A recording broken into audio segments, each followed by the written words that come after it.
Starting off, let's talk about Duke. So, Let's talk about Duke, baby. I almost said the exact same thing. I'm glad I did. so obviously they had, depending on where you look, 3 of the top 5 recruits coming out of high school last year.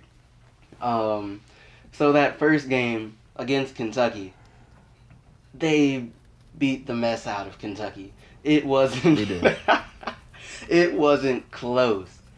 Like they were doing whatever they want. Yeah, they were doing whatever they wanted. They were doing whatever they wanted. No. Like they were doing whatever they wanted. What? I'm trying to think. 'Cause they had some other games. And they also just kind of ran through people. Oh, actually, after that game, they didn't really run because they beat Kentucky by about 30 points. I don't think they've beaten anyone that much. And I looked a little at the Army game that they played, and it kind of seemed like you get a team that is more closely aligned to them from a physical standpoint with a similar amount of discipline, and they would run into some issues. Fast forward to last week, they played Gonzaga. Hey, That was that boy Rui Hashimura. I cannot think of his name. That boy is something. Right. I didn't think I was ever going to see someone who could match up with the Zion physically. Right. And he did that to a point that was amazing. And then he also had enough finesse to stop whatever R.J. Barrett was trying It was like the thing. They were just. It was like Gonzaga was just the answer for Duke. It's like they had that experience and everything, but they could match up with them physically. So Zion couldn't just barrel in like he was used to. Duke kind of struggled to make layups. If you watch, like and they put a Yeah. and they put a zone on them, and they and Duke, they didn't have enough shooting, and they couldn't handle the zone because they're all athletes. like Reddish kind of disappeared, and in spite of Gonzaga shooting, I think it was like 60-something%. At the half, Duke was still kind of in the game. Like they weren't in control of the game. They were down around 10 points, I think, but they were still in the game. And but it's like the thing is Gonzaga controlled the game pretty much the whole way through. And then, like, for a stretch of, 5 minutes near the end of the second half, they suddenly just got tired. They got tired, and Duke went on a run, and suddenly a game they had controlled the entire way was now tied up. Yup. They ended up winning, but part of that was Barrett insisting on taking 5 shots in, the last minute or so. All himself and a couple, and he missed a number of them, and a couple of them got blocked. I don't know who Barrett thinks he is yet, but I'm pretty sure he thinks Kobe is his real father. Because for some strange reason, I love the competitiveness where you shut up everybody, I'm about to do this. But it's I don't think you're ready for that yet. Because you definitely have it in your veins. You just need a tad bit more skill or a little bit more finesse. Every time it is 5 seconds left on the clock, the ball needs to be either in Zion's hands or it needs to be an off-ball screen for Zion to get open for an easy layup. Because there's not too many people who can match with him physically. And I know Coach K can draw something up where that can happen, where Zion to finish around the rim. 5 seconds, they have the people to execute it, get a ball to Trey Jones, because they did this, I think it was at halftime. They had RJ bring the ball up, set up the offense, and then Zion came off of some type of curl, got the ball from somebody set a pick, and it was easy. Zion got to the basket, looked nice little finish to beat the buzzer. And I'm like, that's what it should look like every time you got the last possession of the game. Because not too many people can stop Zion. And I don't care who you are unless you buddy from Gonzaga, whose name I still cannot pronounce, Rui Calvin said, Hachimura. unless you're that guy, you're not going to be able to stop him from getting to the rim. So next time they play a team, and RJ Barrett is like, oh, I got the matchup. You don't. Pass the ball. Please pass the ball. I don't... There's a reason why he made it to the Kobe Disciples list. It's there. Just not today. Maybe in March. For a non-Duke fan, you're so passionate right now. You said for what? a non-Duke fan, you're crazy passionate right now. No. Look, I'm not a Duke fan, but I am a fan of the recruits that they have, and I'm also a fan of smart basketball. You give the ball to the person who cannot be stopped for the most part. I don't think you should give the ball to him at the 3-point line and say make something happen. He ain't about that action. Definitely yet. think you needed. He's not about that action yet. Unless he's playing against Kentucky. Because I forgot who, I think it was P.J. Washington. I mean, anytime he froze that man and blew by him so. Anytime John Calipari loses, I get happy. Because I hate John Calipari more than, like, Coach K scares me because he looks like a vampire. But, like, John Calipari, like, as just a basketball coach, I hate him more than anything. Like, I hate him. I don't hate him for the game. Like, I just don't like him as, like, a coach whatsoever. It's ridiculous. Me either. I think he's overrated. I think he's a great recruiter. That's about it. Yeah, a great recruiter to get people to the NBA, but not to win championships for your college. Like, he's not about that action. Like, he just gets all these one and dones, and they leave, rebuilds, leaves, rebuilds. That's not a way to win for your university. That is a way for you to have a bunch of dudes in the NBA that can say that you were their coach. And sometimes it works out. Karl Anthony Towns, Derrick Rose. Sometimes it doesn't work out. Tyreek, Norris Noel. You know what I mean? Sometimes it works out, sometimes it doesn't work out. And a lot more time. But in college, it definitely hasn't worked out for him. But yeah, he continued to do the exact same thing, and it angers me like no other. I mean, it hasn't... Yeah. It hasn't completely failed him. Calvin. Because he's put together some really good teams. Granted, those teams tended to have people who were supposed to be one and dones who didn't go. But, like, he's... How about this? Bill Self's year last year with the KU team that he had is more impressive than any season John Calipari has ever had. Okay. I think on this one, History Major, you might have to brush up on your history on this. Because Calipari has coached for, I believe, 3 different Division I teams. And with each team, he's took them to the big dance. Not just the big dance, but Final Four appearances, and has won championships with 2 of them. He did it with Kentucky, and he did it with, I believe he coached, it's not Providence, but I know he had Marcus. It was Minnesota, I'm pretty sure. No, it wasn't Minnesota. I remember watching the documentary. I can't think of the team right now. Which team did he have that supposedly had no superstars, the number 1 recruit left, and they still made it to the Final Four?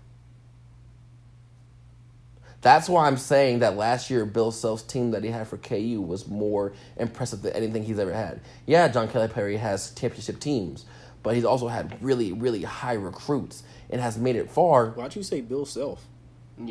For KU last year. Oh, okay. Yeah, he's made it. Okay. Yeah, but like John Calipari's had really high recruits and made it really far with these really, really high recruits. He's also had this season like he had with Norris Noel. You know what I mean? He had the NIT season. So let's not forget about that. But he's never had to go through the... I don't want to say the words trials and tribulations of last year because they made it seem like it wasn't. But when Frank Mason left on kind of stuff, people are like, oh, no, KU's not going to be a very good team next year. It might be the first time they don't win the Big 12 tournament, things like that. And all of a sudden, they did make it to the Final Four. And John Calipari has had some of the greatest recruiting classes of all time most times. You know what I mean? The Anthony Davis season when they won the championship, yeah, that was a really, really, really good season when he had Michael Kidd-Gilchrist and Anthony Davis. You know what I mean? And that whole one and done thing, though, like the way he abuses the one and done, like he doesn't just have one or two players that are one and done. He has like whole teams that are one and done, and that's just like that's not fun to me. That's not good basketball to watch because there's no like cohesiveness between the teams. There's no like leaders on the teams that like have been there for a couple years that are like really there to make a difference. Besides like, a couple times where he had Willie Cauley-Stein and all kind of stuff. But usually that isn't the case for his teams, and that's not a good look. That's not the best way to build a basketball team, in my opinion. I mean, he has those players I'd argue about every other year because I feel like usually he tends to have one or two folks that stay. I know the team that went, what was it, like 30-1 or something? I think that's the team with Cat. They had Terrence. They had Terrence. They had Terrence Jones, didn't they? No, they had the Harrison. They had the Harrison twins. They had Devin Booker. They had Tyler Eulis. And at one point, at the beginning of the season, he was just subbed entire squads out, and it was like nothing's. When he was doing the platoon. And it was like, just like it didn't lose anything. And then I think one or two folks started getting hurt, and they actually had to run an actual rotation. Yeah. Oh, I remember that. I do remember that. Yeah. I mean, every year he got a couple guys that stay, for the sophomore season and things like that. But my favorite player at for who's played under him, excluding Derrick Rose, was Terrence Jones. Like, for whatever reason, like, I was a really big fan of him, and I was a big fan of him that he didn't leave when he didn't need to leave. You know what I mean? Like, he was like, "Oh, I'm one and done. I gotta get out of here. I'm a prospect from high school that they said at the beginning of the year I'm gonna be a one and done." He was like, "No, I'm gonna stay like 1 or 2 years, whatever it was." And I really appreciate that about him. I didn't appreciate the double sleeves though, but it's a whole different issue. That's a whole different issue. But hold on, wait though. Does that mean, because you talk about like you don't really like the whole one and done thing, so does that mean you're not a fan of Coach K? Because he's better at that than Calipari for a couple years now. Coach K, but the thing is, he don't have whole teams that do it, right? Coach K has like one or two recruits that do it. The Jaleel Okafors, the Jabari Parkers, the Jason. Oh my gosh, I'm having a mind blank. What's his name? Tatum. Yeah, I'm having a whole mind blank. Yeah, he has like one or two players each year that do it. But not whole teams. You know what I mean? Like, Calipari be like, yeah, I lost 9 players this year to the... Like, what? Like, some dudes barely play, and all of a sudden they leave this team. I'm like, that's crazy. But, like, I don't like Duke. I don't like LeBron being like, oh, Coach K stays. Yeah, I've never liked Duke. But, like, I do like some of their players, though. Like, I was a big Jabari fan. Mm-hmm. I wasn't in college at least. I was a Jaleel Okafor fan. I think it just might be a Chicago thing. I'm not quite sure, but like I am a fan of some of their players, but they don't do the whole team moving thing one and done. They don't take advantage of something like that because Calipari knows that he needs one or two guys or a couple guys that are going to stay a couple years to make that team go. You know what I mean? And that's how he gets the best out of his team. Calipari's just like, nah, man, go to the NBA now. I'm not building it for college. I'm building it for the NBA. And I'm not sure if that's the best and the most efficient way to make a college basketball team. Okay, kind of. Let's see. Talked about Duke. Yeah. Last thing I want to say about Calipari, he looks like an underling from a mob movie. You'll find no arguments here. He looks... That's true. Like, you're absolutely correct, Alan. Great observation. But okay, so all right, now on to Kansas, who to open the season they beat Michigan State. What did they? No, they didn't quite blow them out. But no, it was looking like it was gonna be. It was looking like it was gonna be, but then it didn't turn out that way. Yeah. Michigan State fought back. I was like, oh, come on. Yeah. I'm not trying to watch this. Don't break my heart already. They came in ranked number 1 in the season, on the season until Duke destroyed Kentucky, and then it's like, oh, okay, you're number one now. And then they lost, and they're like, okay, you're 3. Yeah. Yeah, Wait, they they lost lost? to not Kansas. He's talking about Duke. Duke lost to Gonzaga. Yeah. Remember? Have you ever seen a team get moved down for winning? Oh. Like I think they're still undefeated, but like everybody else is not exactly done better. They play like a bigger game, and they're like, yep, So they're better than you. Yeah, It's like, Yeah, I it's was weird, actually right? listening to something about this. Apparently, it's actually really rare, and at least since the NCAA tournament started, it's only happened like 2 other times, I think. yeah, Oh, jeez. I figured.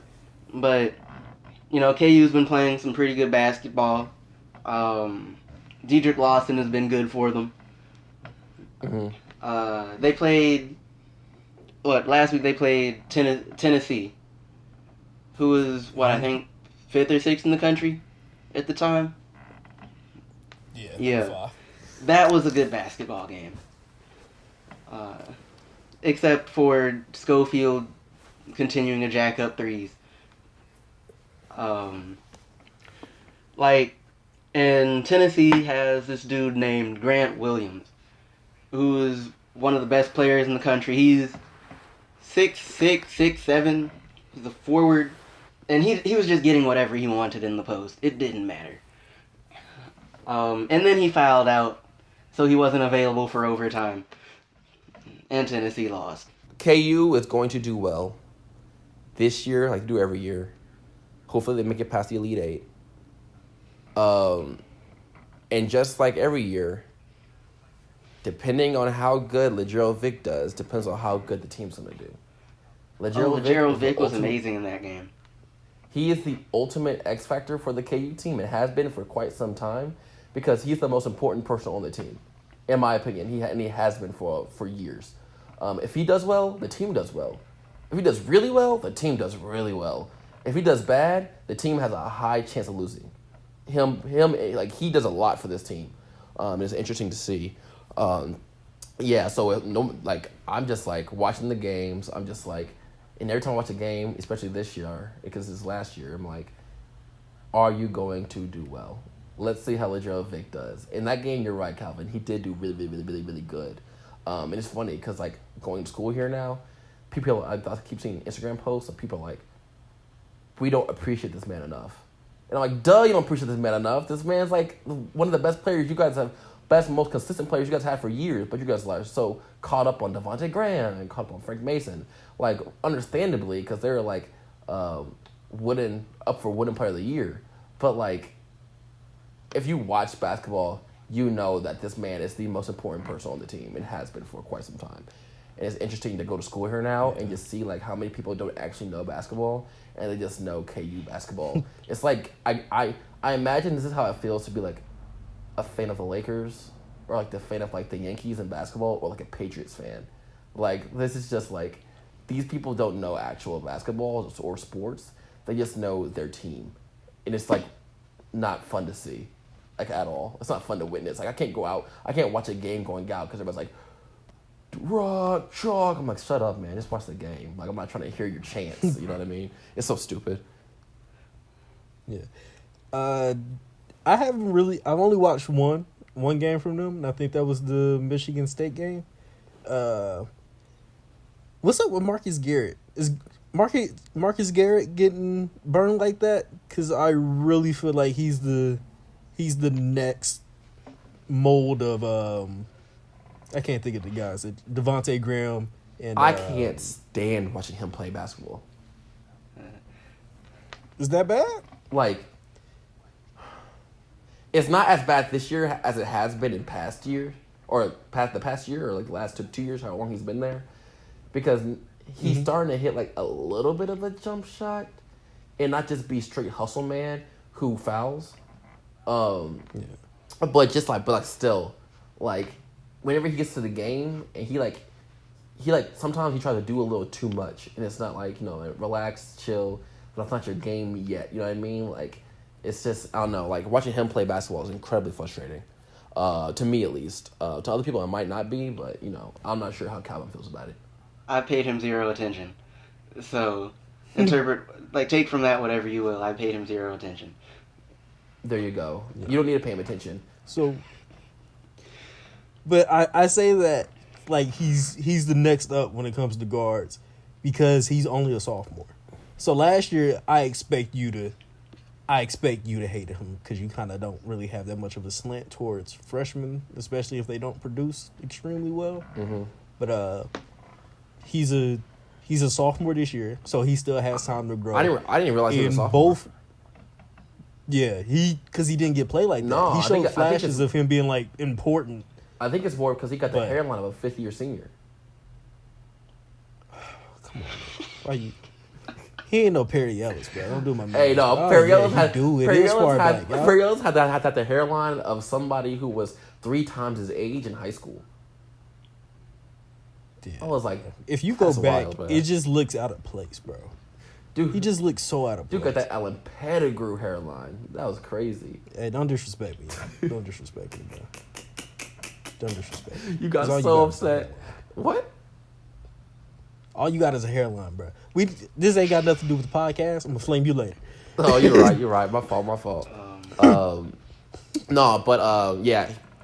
For the fact that Calvin says he's paid him 0 mind and 0 attention says a lot because that's what needs to happen. But their big man though, Akatube, what's his name? Azubuike. Azubuike. I said something completely different. Azubuike, he's not just finishing around the rim this year. He's like giving him the ball down low for post ups, and it's just like, and just looking solid. Like clearly, like he must have went out and got that he did the NBA combine this past year, and he came back after doing that, and he must have been like, no, I gotta work on some stuff because I wasn't getting drafted at all. They couldn't have told him about his free throws though. Look, sometimes you just can't when shoot you're free 7 throws. foot, they don't care that much, bro. I'm telling you, because every year, every single player that is dominant as like a big and they struggle with the free throw line, like we all complain about it, but clearly no one is forcing them to shoot free throws. Like Dwight Howard, everybody, his biggest knock was not being able to shoot free throws. You want to know what he did to work on free throws? Nothing. The same thing we did. He was like, I'm going to just go be in the gym and get big. It's like, come on, bro. Let's not free throws, let's not please. talk about Dwight Howard. But like what? With Azubuike, I think during that Michigan State game, they were talking about him and his free throw shooting. And I think they said he was like the 3rd or 4th worst free throw shooter in all of D1. And I'm just here like, wait, there were people worse than him? Because what he was... It's crazy though? Keep going, sorry. I don't even remember what his free throw percentage is, but it's like 30% or something. Yeah, that's garbage. His free throw percentage is really bad though, because the funny thing is though, I see him like, I'm in my office, like it's in the humanities department, and I have my door open, and like I'll look out in the hallway and he'll walk past because he's always down there for some whatever reason, and I'll look at him and I'll just like shake my head like, this man really can't shoot free throws, man. Like this man gigantic, like you know how people are like, okay, I'm 6'5", people are like, man, if I had your height, I'd be in the NBA. He's the kind of guy. Sure. He's the kind of guy. I'm like, man, if I had your height, I'd be in the NBA. You know what I mean? This man's 7 foot. And I'm just like, you really can't shoot a free throw, though. Like, come on, dog. Like, that's just time and effort in the room. Like, if DeAndre Jordan can learn to shoot a free throw, you can too. Yeah, he killing it. Like, the boy shooting like 80% from the free throw line. That's he crazy. shot a technical free throw the other day. Bro, I think that says a lot about their team. Oh, I mean, he missed it. and Luka went up to him and laughed in his face. It was so disrespectful. I was like, that's hilarious though. But like, if Johnny Jordan can learn to shoot a free throw and get past 60%, dog, you can too. Like if he can do it, anybody can. Andre Drummond learned how to shoot a free throw. His elbow all the way out. If he can do it, you can too. But I'm just like, you're probably blaming it on classes and all kind of stuff. I'm like, man, you a KU basketball player. You know you're not going to classes. But it's just like, It's just like, come on, man. Like, it is a very frustrating thing. So, I guess let's see, Indiana. What? Oh, they got beat by Duke recently. They got Tuesday. Romeo Langford. That game got boring real quick. Like actually, it felt boring as soon as it tipped. I don't know why. But Bro, I'm gonna tell you why. I've been following a few Indiana fans, and they've pointed this out. So I got to run with it because I also watched a few games, and one thing, Romeo Langford, he's clearly the type of person who buys into a system and is not going to complain about anything. And I'm gonna be honest with you, he has he reminds me of Devin Booker, because all year Devin Booker was supposed to just shoot in the corner, don't worry about anything. If you don't get the ball, you don't get the ball. And then even as a rookie, he was showing us like, yeah, I can do way more than that. The way Indiana's offense, it's super team friendly. It means anybody can get a shot, depends on what the offense is. Instead of Romeo Langford taking the lion's share of shots when he's the only major 5-star recruit who's possibly even putting up productive numbers, they allow the offense to just kind of flow and other people shoot the ball, instead of being like, he needs to shoot at least like 20 times a game because we don't have anybody else who can score like him. And like, I think he scored 13 points. That should have been a game where you let him go at RJ Barrett. Like, let him raise his draft stock or something. Like, give your team a fighting chance. You know who you playing against. Like, who's going to stop Zion? Who's going to stop Trey Jones? Who's going to stop RJ? The only chance you have is him going off for like 40. And you didn't let that happen. And he's such a smart basketball player. Like, when I was watching it, I was like, why isn't he being more aggressive? But he was just finding open teammates and was so calm. Like, not once did I see him, like, sad that he missed a shot, sad that somebody blew a layup, because they blew a lot of layups from passes he's made. But he was just, like, the perfect teammate. And, like, I feel like there's going to be a point in mock drafts where he falls out of, like, the lottery, or at least the top 10. And when it comes time for people to actually draft, and if he's still out of the top 10, there's going to be serious consideration of him being like a steal in a draft. And I'm going to be like, you already knew what he was. He just was in a really bad offense for him. For star players, period. Because I know I tried to watch some of the game again between them and Marquette. Marquette disappointed me greatly. But he apparently put up 20 points in the first half. But I caught the second half where he put up 2 points, and I didn't even get to see those. So I was just like, I was hoping to kind of see Langford do things, but he'd already done everything he was gonna do by the time I got around to that game. Speaking of other prospects, Ja Morant. Bruh. Murray State. Philip, have you seen him play yet? I have not, no. You should. Bro, you need to. Next time Murray State plays, I am going to try to find you a link. You need to see that man play, bro. Do that. Let me know. Yeah, it was watching him play was kind of amazing. Like, the team lost, but it was something else. It was a thing of beauty. What did he look like? I'm not talking about physical features. I'm talking about his game. He can basically do whatever he wants. Like, if you let him, if you give him momentum, he's getting to the rim, and he's going to find a way to make the shot.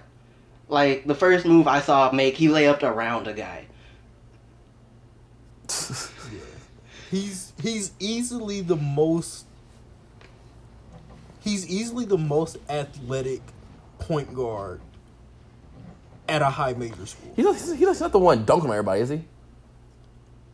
He's got some dunk highlights. He has a couple posters, bro. Oh, okay. And that's not the best part of his game. Like, of course, I'm a nerd, so I follow a bunch of dudes that do like scouting reports, and they talk about like how good his passing is. And when I'm watching the game, I don't want him to pass. Like, the way he does everything else, he slices through defenses. Like, I've yet to see somebody guard him, and I'm waiting for March Madness to pick up, where Twitter is going to just blow up talking about him, and he is going to just do something insane in the first week and be out the next. Do you guys remember when Isaiah Cannon played for Murray State? Yep. I remember hearing about him. I don't think I really caught a Murray State game then. Like, he had like this magical run where he was scoring like 26 points a game. I don't know what it is about Murray State's recruiting, but they always find like this amazing point guard. And they've been doing it for like the past, I want to say Isaiah Cannon was drafted in 2012. They've done it every single year since. Like, every single point guard they've had makes it to the league, and two of them have been lottery picks. Jay Morant might be the third in like 7 years to do it, if they give him that consideration. And he's going to be the only one who is actually a productive member in the NBA. Because Cameron Payne is trash. I don't know what people saw in him. Buddy, whose name I just forgot. Cannon? He didn't. Yeah, Cannon. He wasn't a lottery pick. He was second round, but he was just too small to play in the NBA. And the other guy you've probably never heard of, I think his name is like Jonathan Stewart. That sounds like a news anchor. Apparently he's he getting a check too, but no, Jay Morant is about to shake stuff up when he actually plays and get some competition. Like, what? So, talking about point guards, Darius Garland, who plays for Vanderbilt, he got hurt. He's done for the season. And it's like, the thing is, I've seen people talk about Ja Morant, and it's like, I watched Garland. Part of that is just, I just have a bias towards people and schools in Tennessee. And Garland is from Nashville. And I was just watching him play, and it's just like, the game kind of comes easy to him. It looks like he doesn't have to try all that hard. And I'm just like, and it's obviously his teammates are missing otherwise good passes, like passing through their hands type stuff. So I'm just like, he looks like, kind of without even looking too much into it, he's the best point guard out of the class. And you see Ja Morant, and it's like, okay, I can kind of understand why there might be people who think he's the best point guard, like in this next draft class. But Garland getting hurt is a shame for Vandy. They're probably not making a tournament. The rest of the SEC is too good at this point. Yeah, I saw one of their recruits. He plays at Sunrise Christian, which I'll probably get into afterwards if we talk about high school. If Darius Garland stays, that backcourt is going to be dangerous. Like, it's going to be nasty, bro, and I can't wait. But, Let's see. Nova got off to a rough start. Villanova. That's because they don't have anybody anymore. Like, all them boys graduated or in the NBA. I don't know what we thought was going to They had a team full of seniors. I mean, like, they've been playing a lot better recently. Because Dante DiVincenzo was supposed to be the next guy up, but he just caught fire in that game. And people were like, actually, we want him. Yeah, come on, come get this money. Look at this money. Speaking of Dante DiVincenzo, did y'all see how CJ McCollum had that boy playing Twister? I did, yes. Hilarious. He said playing Twister. Are we gonna talk about Bobo? Bruh. Oh, we gotta talk about. Oh, him. I was thinking about that. So Oregon, I don't know. They're a basketball team. Sorry, it's like I don't have that much to say about them. Part of that is a general focus on Bol Bol, but also Yeah, like because the game. he obviously went there, so there would be more focus on him, and he would just get numbers. There is no reason why he was getting recruited by major universities for basketball, and he went there literally. That had to be the only reason they would go there, just so he could be like I think stack his numbers. Yeah, I think Oregon was actually supposed to be nice because they also have like 2 other 5-star recruits. I think his name's like Lewis King, and then there's another guy that came in with Bol Bol that was supposed to be nice. What's the record? And I have no idea. Let me look. Yeah, but I mean, Bobo is he's gonna be top 5 lottery pick. I think that's too high for him personally, but I can understand that. Hey, if Bobo goes to the Knicks, though, if Kevin Bobo goes to the Knicks, Porzingis comes back, they have Robinson, and then they have Kevin Durant goes there. They're going to have one of the longest teams in the NBA. Oh, yeah. They'll be able to touch half court with all their arms linked up. Which is crazy. But yeah, and Oregon's 4-1. Okay. I mean, so they're having a pretty good start to the season. Yeah, and they're number 1 in the back. Yeah, they lost to Iowa, and Iowa was just.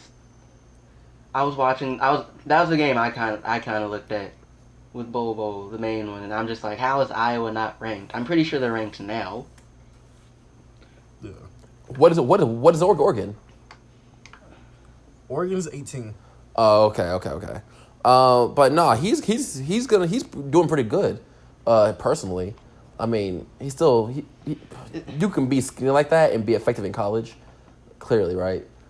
We've seen it happen for years and years and years.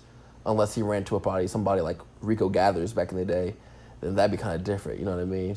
Which Rico Gathers reminds me of the same body type as Zion Williams, by the way, except Zion Williams has a 45-inch vertical, whatever it is, which is crazy. That body shape should not be able to do things like that. But oh yeah, he's 285 with a 40. Yeah, it just doesn't make any sense. Bro, that's scary. Like that is terrible. Like Alan knows me when I play basketball. Like it doesn't matter. Like I'll jump at any dunker. Like I'll jump and I'll try to block it, whatever it is. But there ain't no way. Bro, we played basketball in Belton, Missouri. Nobody was dunking. I've never seen you block anybody's dunk or go up. And I'm not trying to be funny. I know I'm blowing up your spot. But I can't agree with you on that. Alan. I can't back you up on that. I'm sorry. Let's not act like we haven't. First of all, let's not act like we haven't had any hoopers come out of Kansas City, Missouri, which is the one we played. So quietly, right. Belton, in where we played. Alan, I can't think of anybody who's done. First of all, I hate being like, in high school I did this. Like I hate doing that kind of stuff. But like you have to like try to throw me under the bus right now. So I have to do it. Hey, you do that to me. So I have to. So I have to do it. In high school, I'm number 3 in Belton all time for blocks. I'm like on a list somebody sent me earlier this year. Actually, I was like, I didn't know there was a list for that, and I had no idea. And what is it, like 46 blocks? Huh? Something like that, yeah. And we played against dudes from Raytown South, dudes from all over the city that was just dunking. I was jumping with them every single time. That's why I got so many blocks. Did I get dunked on once or twice? No. But when I got to college, did I? Yeah. But it's all good, though, because once I left the state, dudes all of a sudden start jumping a little bit higher, and I was like, oh, snap, yo. And I felt like I was jumping a little bit lower, and then sometimes you get caught. But like, he said, like, yeah, I would jump with anybody, Alan, but I can't even imagine jumping with somebody like Zion. I really can't imagine it. That's how you get hurt. I want to see it in real life. Yeah. No, did you see Buddy who did jump with Zion and kind of? I don't think he blocked him, but Zion did miss the dunk, and Buddy fell to the ground so fast and so hard. I was sure they were going to have to cart him off the court. And did you see the other dude that tried to dunk on Zion? Yes. And Zion just blocked it? Buddy's 5'7".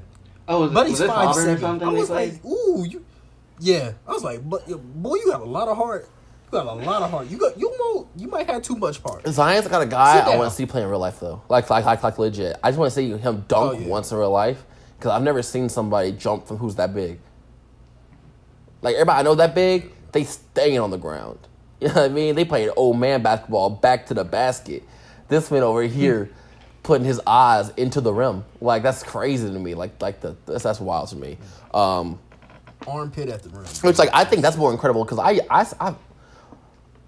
I've seen Bol Bol walking around Kansas City, like, in the mall sometimes. I used to see him all the time. And, like, yeah, he's tall and, like, really, really skinny, but, like, that's whatever. You know what I mean? Like, on a court, like, I've seen him play on the court. I'm just like, okay, whatever. But, like, Zion, I feel like just seeing that, you have to be in awe. Not like Drake awe, but like awe. You know what I mean? Like, just like, this is like something that like humans shouldn't be able to do. You know what I mean? And I'm like really like, I don't know. I'm really pissed they don't play KU this year at home. How about that? Yeah. I'm not gonna lie. Seeing Zion in person, I think he would be one of those people that you would assume is fat until you get close up and you're like, oh, this man is scary. Like, why are you this big? Like, oh, steroids, cool. Don't put that on that What you man. hear from me? Don't put that on that man. That's childish. No, I'm pretty sure he's not on steroids. He definitely not. But that's the type of build he has where you have to question stuff. Like, there's no reason why you this big. He got the Like, explain to me why you this big. You know how, like, in the country, black people, when they play, like, really white schools, the white school has, like, that really, like, big, strong guy. They call him, like, a country-fed white boy that's like, you country strong. Yeah, I know what you're talking about. Zion, country, South Carolina strong. Like, he just big for no, like he been throwing bales of hay. You know what I mean? Like, he just country strong. Like, there's no, like, veins coming out of it. There's no veins coming out of his arms and like that. He just looked like he just strong. Like, he over here lifting up tractors and stuff to fix them. Like, it's just crazy. I don't know. Like, when he gets in the league, he's about to be one of the biggest players, like, one of the biggest, not height-wise, but weight-wise, one of the heaviest players in professional sports. He's gonna be one of the biggest stars coming in, as far as I'm concerned. Yeah. He need to, but, like, does he have the skill to produce outside of that, though? He'll be fine. Yes. I mean, yeah, he'll be fine. Yes. He could be fine just built for athleticism. Is he averaging 20 a game? I mean, probably not. Immediately, No, but no. most players aren't. So Yeah, he might have 2 seasons where he averages 20 a game. Those teams might not be that successful, but there's going to be at least 2 seasons where he does. But you know, Outside of that, we're looking at an extremely athletic Draymond Green. which is not a bad thing. don't you do that? Don't you do that to this man? No, that's scary. That's scary. He's more skilled. He's more skilled In than an athletic, he's more Draymond skilled. Green is terrifying. He's more skilled than Draymond Green. First of all, I think a basketball player is just more skilled. Stop it. Okay. Stop it. You're just a hater. Draymond Green In comparison of like first year college. I mean, in comparison to first year college, probably, but we're not No, interested in definitely. Draymond's first year of college. No one was interested in Draymond's first year of college. Bro, nobody was interested in Draymond's first 2 years in the NBA. So if he's this far ahead of him already, if he like works hard, you don't know about these dudes' work ethic. But like if he works hard Right. and continues on, he's gonna be. I'm not gonna be ESPN and be like he's gonna be the next LeBron James. Like I'm not gonna be that guy, right? Don't But- please. That annoys me. They don't play the But same style of basketball. But he's going to average. He's going to average more than 18 points a 6. game at least, and he's gonna be getting crazy rebounds. Yeah. Like for sure, you know what I mean? Right. Defense, he'll gonna get like a block or 2 a game off help defense. That's it. You know what I mean? But like, nah, he's gonna be in a different game than Draymond, and he's gonna put up higher numbers than Draymond, like in all facets. But his game's gonna be different. His game's gonna be different for sure. Like, I don't even think his work ethic would be that much of an issue, because you watch his game. He out of everyone on Duke, he's the one constantly diving for the loose balls and things, making the hustle plays. Endangering Well- other kids. That's not fair. You know how big you are. Don't slide into my leg, you monster. Look. What's wrong with Look, you? if you step in front of a bus, that's your own fault. If you step in front of a moving bus, that's your own fault. Hey, if Zion steps in front of a moving bus, that's the bus's fault. Zion Get out the way. Zion reminds me of that monster that took Charles Barkley's powers. Wow. I was thinking the one that took Larry Johnson's power. Definitely not. He definitely the orange one, bro. Just big. But we didn't get in the Bol Bol like that. We got We super did, off on but the okay. tangent. That's how captivating Zion is. Let's try and be better than ESPN. We don't need to talk about Duke constantly. Appreciate that. But It's true. Bol Bol, it's like I could understand him being a lottery pick. I don't think I wouldn't take him top 5 personally, because you're 7'3", and it's like, okay, he gets some rebounds, but he's really not a good. He's not a particularly good rebounder. Honestly, No, he's not. he doesn't. It's like talk about he can put the ball on the floor in his handles. I don't understand why dudes don't just run up under him and take the ball. I really don't. That stuff had me kind of heated watching him play. It's like his Bro, it's not a cartoon. his dribble. Yeah, look, man. His dribble is higher can't do it, than bro. most of the point guards. Okay. His dribble is higher than about like at the head of most of the point guards, if not higher. Just go run Do up you under, want to be that? wait Do your you turn. want to be that point guard?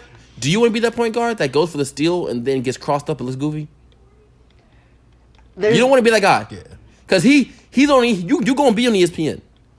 No one. These guys have egos. They gonna just chill back, contain, and you don't know what their coaches are telling them to do. You know what I mean? Like their coaches might be like, "Hey, contain him. I'll be like, Don't." when he puts the ball on the floor in the open court, run up behind him, snatch that thing, and we're back in it. We're gonna make him cough that thing up. Yeah, at this point right now, I'm thinking you're underestimating this man's skills. It's possible, but his handle looks like he dribbles entirely too high, even for a dude his size. There's some highlights where he is moving that ball. Like he has a little bit more control than we're giving him points for, but I can completely see where you're coming from. Because if that ball comes up to your chest, that is literally 7 feet off the ground. It's his arms. I think His arms are so long that he can kind of recover. it just looks like it though because it just looks awkward because he's 7 foot. Like if he is, no, he's 7'3". That's why Yeah. it looks awkward. You know what I mean? But like that's like dribbling low to him is that way, but like that's still a quick dribble. You know what I mean? But Like plenty of tall players who dribble the ball dribble really really high for them, but it's still like or it's a low dribble to them, but it's a high dribble to everybody else. But they still have control over it. So if you go for it, they're still gonna put the whip game on you. And he's been doing this. Played against Muggsy Bogues. That's 10 turnovers a game. I mean, or if he's like trying to dribble against like Lonzo or something like that, you know what I mean? Somebody who's gonna put in the extra effort to like play defense, but like he played against dudes in the pack who definitely more than likely not get into the league. You know what I mean? So Washington State. He plays against Washington State. Name somebody from Washington State. John, I didn't say a basketball player. I just said name somebody. John, That don't count. Yeah. You just said a no, I'm name. not. There's a John at every single school, bro. I assume so. That's why I went for it. No, but I don't know. He's gonna be very good, and the fact that he has range, and yeah, not great post moves because he's like a twig, but like his post moves are effective because he's 7'3". So like he can score from all over the court, and he has a mid range game a little bit, which isn't important in the NBA right now, but he can still pull it off. You know what I mean? His jump shot, the way it looks is awkward. I don't know what, but it's also because he's 7'3" and like looking in the rim without like jumping. So like it's crazy. All right, and I got a question for you guys. My bad. No, I'm just trying to Calvin. think if I'm about there's cut you anything off. I else know you got before somebody I else. say one last thing, and then my little portion is done. But go. What were you?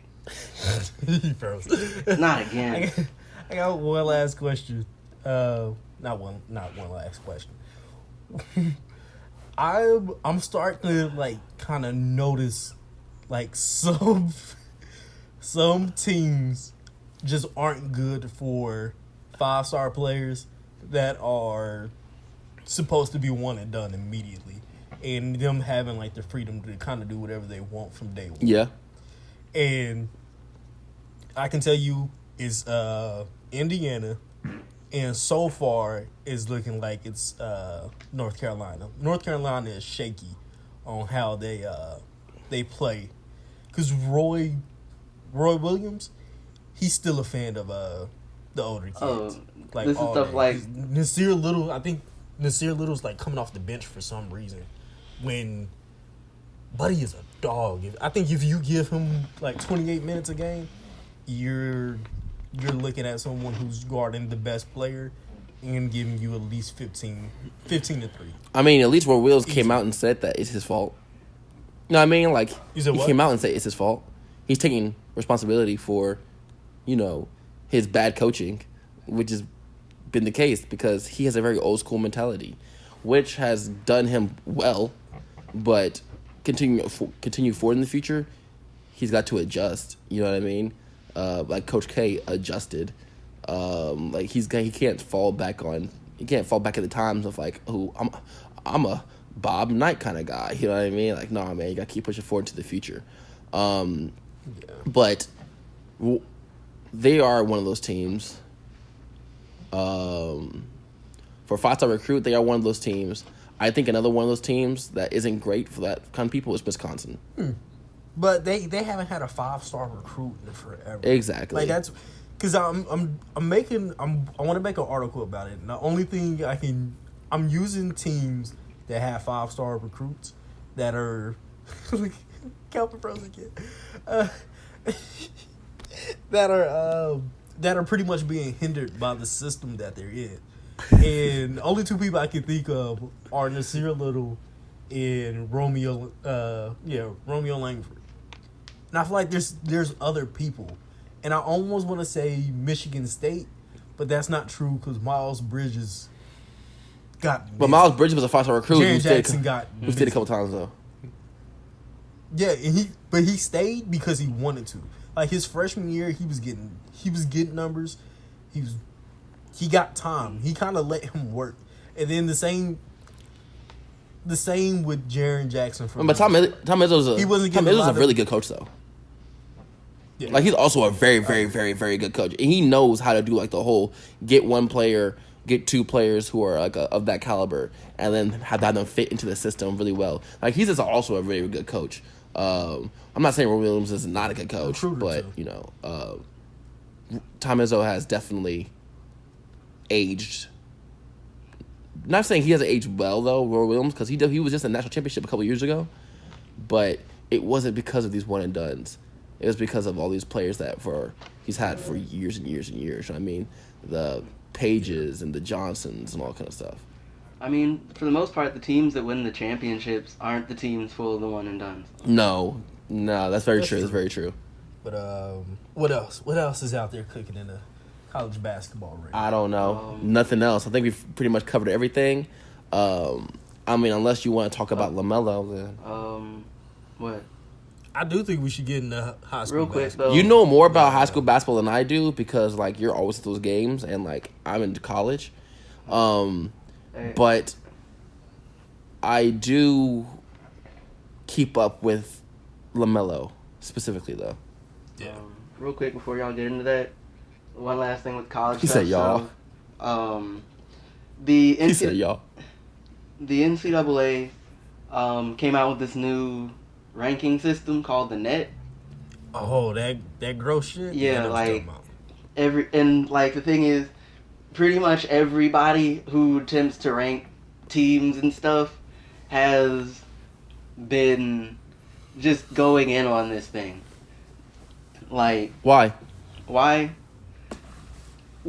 So there's a dude named Nate Silver who's just like a statistician for any and everything.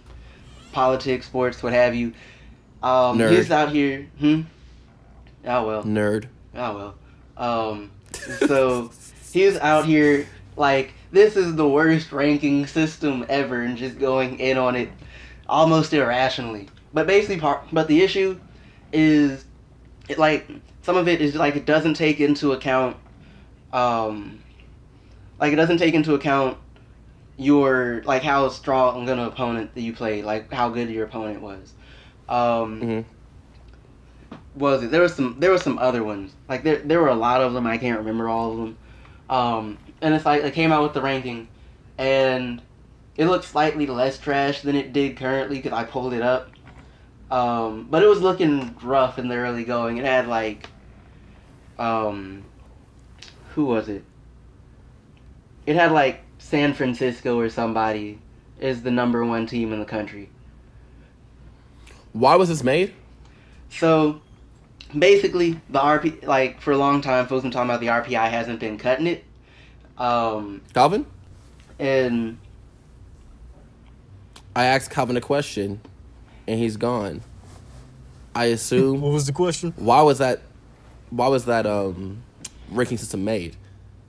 let me try this again. Wasn't the ranking system made just because they wanted something that would be like a little bit more effective? Yeah, that was kind of the thing, right?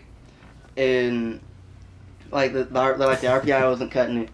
And like there are unofficial like ranking systems that aren't like the NCAA's ranking system. Like you have Kim, like Kim Palm and whatever. And so they did work on the net. They explain how, like, there's an infographic somewhere on the internet that explains more or less how it works. It doesn't take into account like how difficult your opponent is or what have you. So like winning a game on the road against Delaware State is worth the same amount as winning a game against Duke, like with playing Duke at home and winning. That's stupid. Yes, incredibly. Yeah. And in fairness, I don't necessarily think it's a finished product, if for no other reason than it's been torn apart to hell and back by just about everybody. But like they threw it out there for better or for worse. It looked crazy. It looks slightly less crazy now just looking at it. But like it has Belmont in the top 10 right now, for example. I don't know if you said this already, but didn't they have like Virginia number 1? No, he ain't said that, but that's news to me. Yeah. No, he said San Francisco.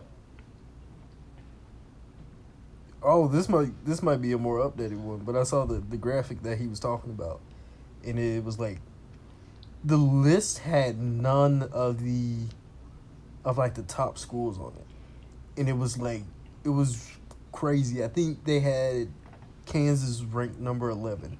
Yeah, like really? Teams are all over the place. Yeah, it was like I've never seen this before. Who are these guys? Why didn't you send this to me, Alan? Because I expect you to be up on stuff. Historian, do your research. I am about Jim Crow. I'm in school, man. Dang, I'm learning about lynchings and stuff. The Haitian Revolution. I don't got time to just be on ESPN all day, so I need you to send me these things. Okay? It's Twitter, bro. It's Twitter. You're on Twitter. No, I'm not. I'm on Twitter before I go to sleep every night. Okay.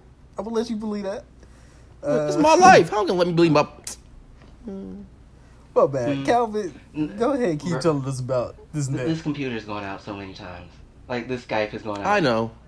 So many times. Yeah, we know. But, another issue is, like, so it doesn't take into account score as much, in the sense, like, it stops taking score into account after the winning team has, like, a 10-point lead. So a 10-point lead and a 30-point lead are going to help you just as much. Yeah. Isn't it more of it looks more into analytics? I think it's trying to be more analytical. I didn't see anything with how with how it's currently done. Like, after this, I'll see if I can send you a little infographic I saw that explained it. It's basically just weighted wins and losses. Basically. Yo, imagine not being on the NCAA's list, but then you go on this list, you're like 1.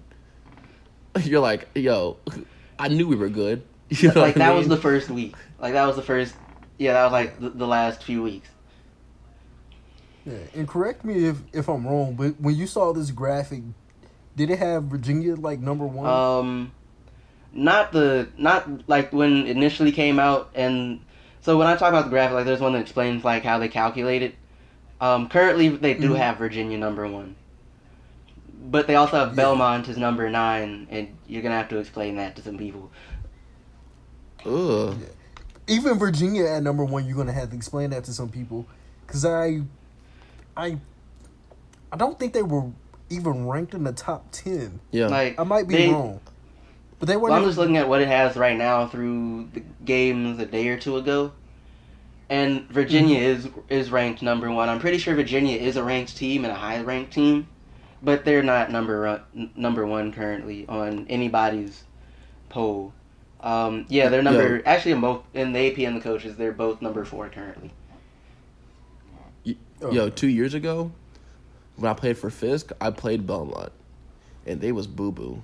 Yeah, we got blown out because we Fisk, right? Like, we got blown out. But, like, they, like, you know when you play a Division I school, you expect, you have a certain expectation, right? Right. But, like, they was so trash. Like, they was literally only getting rebounds because they was, like, 7 foot. And, like, I was over here boxing dudes out and, like, dudes who weighed clearly, like, 50 more pounds than I did. And I was like, you boo-boo, bro. Sorry, trying to be edited. I was like, you was so boo-boo, bro. Like, and they had these, like, I don't know, like, I expected so much more. So for me to hear they're ranked somewhere now, I'm like, I hope the whole team left because of that. Wasn't that like 2 years ago? Yeah. They definitely have different players, Philip. Good. Because I was like, because then when you just said that, I started really thinking highly about myself. I was like, man, I might be kind of solid. Shoot. I might want to go try out for KU next year. Shoot. Do it, bro. No, because the funny thing is, though, Maybe you know how, like, in HBCUs, I don't know how it was at FAMU, but, like, when you at Grambling, for sure, when you, like, do the tryouts for, like, the basketball team, like, tons of people go out for tryout, right? Yep. At KU, Same like, here. 5 people would try it out. And then, like, every year, people are so intimidated because KU, only, like, 5 people try out and, like, go through the process. So when you do try out, you more than likely don't make the team, but they keep you around for practice players. Do that. No, like, for real, do that. I'm a grad student, man. Cover them from the inside. I don't have the time that an undergrads do.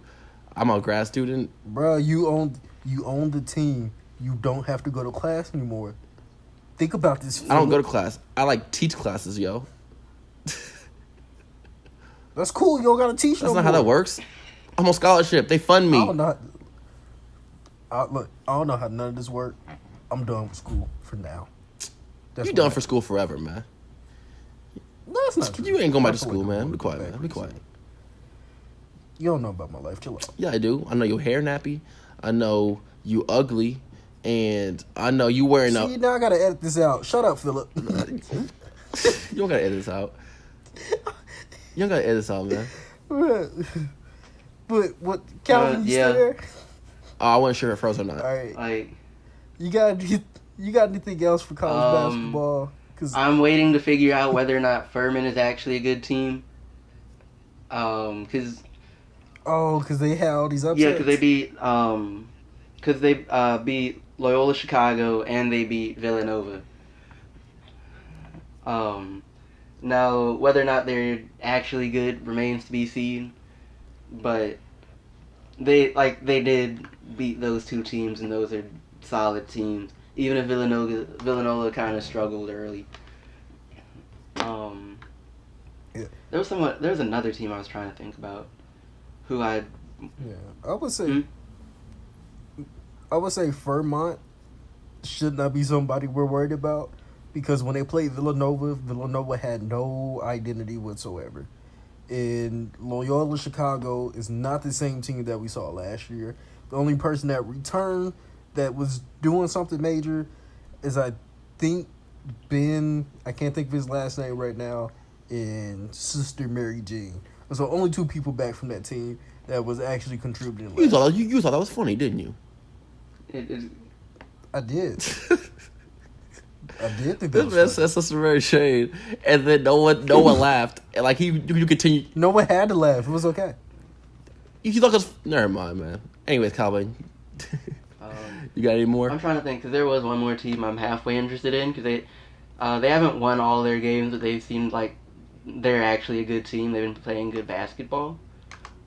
University of Missouri? Missouri. No, I actually haven't gotten to see them. Oh, Fresno. Don't. Okay. Fresno State. Okay. Side note though, Oklahoma State has a dude on their team who on one hand only has 3 fingers. Dang. Nice. Trey ball. In the game they played against Memphis, he still had like 5 or 6 blocks. Oh, what? Please tell me you're not blocking with the hand with only 3 fingers. He blocks that's I think crazy. he got blocks with both hands. So, yeah. That's crazy. Hey, bro, but when he hits that 3, he throws that 3 real easy. He just like, let's get it. The whole signs James Harden be doing, he used to do all the time, and like John Wall, like his one hand just like stays there. 3. I want to join you in your ignorance, but I'm going to refrain. Why? Because I got a joke that's just like really not a good Alright, joke. keep that one to yourself. This time. You ain't supposed to keep it to yourself. You're funny. You're supposed to say it out loud, man. High 3, bro. Let me get a high 3. This guy over here is so clownish. But yeah, Like, it's not a good joke. It's funny Fresno to me. State is, I think, 2-2 currently. It looks like they're about to be 3-2. But the games that they've lost have been against TCU and a 2-point loss to Miami. Yeah, that's an NIT team. That's what's up. But other Oh, that's such subtle shade, yo.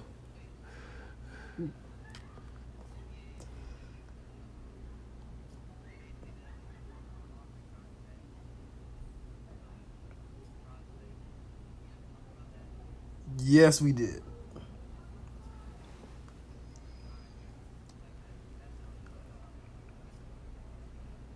Yeah. High school basketball. Y'all got any games y'all been watching? Philip, you definitely. I think you're a good little distance away from Wichita, but if you ever get a chance to go up that way and watch Sunrise Christian, do that. Man, I ain't going to Wichita. What are you talking about going to Wichita for? Man, Wichita sucks. Bruh, you're in Kansas. It all sucks. No, it's not true. You are, Lord Allen, first of all, you are the high school basketball aficionado. Ooh, it's a good word. So that's your thing. You over here spending money on wristbands to go to games.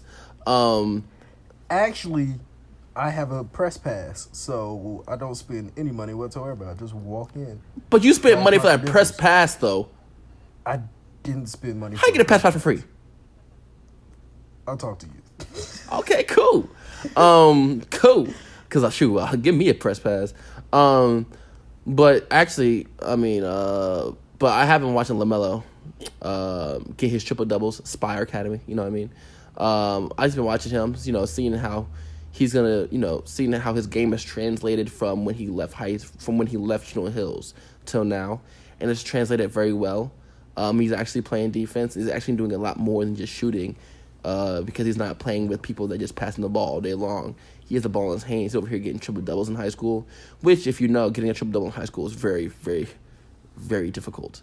So it's been interesting to keep up with that. They've only had like 2 or 3 games, but the fact that some teams are like, nah, we don't want to play you because you play professionally in Lithuania and all kind of stuff. That is one of the weakest things I've ever seen in my life, and I'm not a fan of those coaches doing that because. Why would you stop your kids from playing against good competition? Whatever. Okay, he played professionally a little bit. So are you upset about all these European kids that come over here also and play high school basketball? Shut up. But yeah, it's been interesting to watch. I'm going to go to some Belton high school games when I get back. That's not important to nobody except me. I'm not going to write no articles, nothing about that. But I do have a couple of people that, I coached basketball this past summer at AAU, and they're playing high school this year. So, a couple from Belton and a couple from other places. And they did go to some D2 and D1 camps this past summer. So they're getting looks. Mm-hmm. So, that's a whole thing. So I'm trying to see that also. Sumner Academy, for years they're really good in Kansas City. And I know, head coach of the AAU coach that I worked under is the head coach for them now, and the assistant coaches that were assistant coach with me, they're the assistant coaches there now also. So like I got a little insight to that, and they play all the best teams in like Kansas City, Kansas, all kind of stuff, and I know there's a couple kids that play for like Pump and Run, or they're not called Pump and Run anymore, but they play for like some of the elite teams like MoCan, and they play at like in the Kansas City, Kansas school district, and they getting really really good D1 looks and all kind of stuff. So if I go to some of the games, I'll also be watching out for some of them also. Okay. And I know how you feel about Bishop Miege, but Bishop Miege has I forget Buddy's name, but he is killing it. You got to go see him if you get the chance. I'm not surprised. Recruiting there is ridiculous, even though they're not supposed to recruit, but whatever. Yeah. I'm not surprised that they have somebody like that, because I know last year they had some guy from some Europe country, and he is out playing D1 basketball somewhere, I think Virginia right now, and they had Bobo there for a while, so I'm not surprised they have somebody who's really good there right now.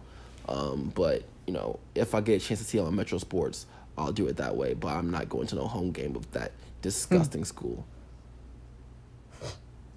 Hey, bro, I'm gonna send you a couple links to some. If you are trying to go watch some like elite level high school basketball players or whatever, I'm gonna send you a couple links of some somewhat local people to you. Calvin, you already know what it's like in Memphis with your boy who just committed to Memphis. I cannot think of Buddy's name right now. Oh yeah, Jonathan Wiseman. James. Oh, it starts with a J. That's what matters. There's an A in there too. No, but I saw. I don't know if y'all have heard. Calvin, you probably have. But have you heard of Unicorn Fam? Okay, so this is like a group of, like, yeah, like these are like the superstars of the 2019 and 2020 classes. I went to a tournament Saturday when I got back in town of between two of them, and I have never seen at the high school level anything like that. The first night, I believe his name is Jalen. Let me look up his name because I did not do my research because I am bad at my job. You should work for ESPN. You said what? You're bad. Jalen Green. You're bad at your job. You should work for ESPN. Yeah. His name is Jalen Green, and he played R.J. Hampton, which is the number 1 and number 6 players in the class of 2020. I've seen R.J. Hampton's highlights. Bro, R.J. Freak. I'm gonna have to FaceTime you because I think he plays tonight around like 7:30. I don't know if you're gonna be busy. You probably are. You're gonna be doing nothing with your life. So I study it. See, I covered it up. I made you look good. Whose man is this? But R.J. Hampton and Jalen Green are apparently best friends, and they went at each other, bruh. Like, Jalen Green might be the most athletic player outside of Andrew Wiggins and Zion Williamson that I've ever seen at the high school basketball level. Like, in warm-up, he was in sweatpants throwing down between the leg dunks. Like it was nothing. Freak. And him and RJ went at it. I think he had like 23. RJ had like 32 the night before. Jalen Green had like 46 on a dude that's going to Louisville. And he was cooking him. Like, dude can do anything he wants. So let's go ahead and sign off. Go ahead, Philip. You first. I'm glad we signing off. I gotta go eat me some Wheaties. My name's Philip Dixon, Private Eye. You can follow me at PG Anecdotes on everything. Twitter, Instagram. Shoot, subscribe to me on YouTube for all you want. Cause you know why? Cause we out here. So yeah, Calvin. It's C McGowan II. You're welcome. Your last name is McGowan? Are you Irish? It sounds like a very Irish last name. McGowan. It's like a very Irish last name. Like you and Conor McGregor might be related. Low key. All right, Alan, go. All right, did y'all got any work that y'all want to include? I know you just got finished with a Minnesota. Yeah, I just got finished with a Minnesota article. Go out and read that thing, man. Because we need to go. We can advertise this money. So the more you read, the more money we get. So go read that article, man. And then I'm about to drop one about the Lakers. The Lakers. And it's going to be a little bit about LeBron. And it's not going to be positive whatsoever. About LeBron specifically, but it's going to be positive about other things. So go out there, read this stuff, and get the insight. Let's get it, baby. You're the worst. Calvin, anything for you? Okay, cool, because we about to get through it, because I actually have like 3 ideas that I want to work with you on, so we definitely going to hash some stuff out after we sign off. But again, my name is Alan Pettigrew. You can find me on Twitter at AP_the_great. And don't forget to follow us at Traveling Hooper on Twitter and YouTube. Please subscribe because I am going to be making a updated video of the Rookie of the Year list and possibly even a slump tracker for the sophomores who are either doing really well or getting no PT whatsoever, and that's their prerogative, well, coach's prerogative, but I really like working with the younger NBA players, so I'm super excited about everything they're doing, especially De'Aaron Fox. This has been the Traveling Hoopers podcast. Thanks for listening. Shout out to Mick Mill.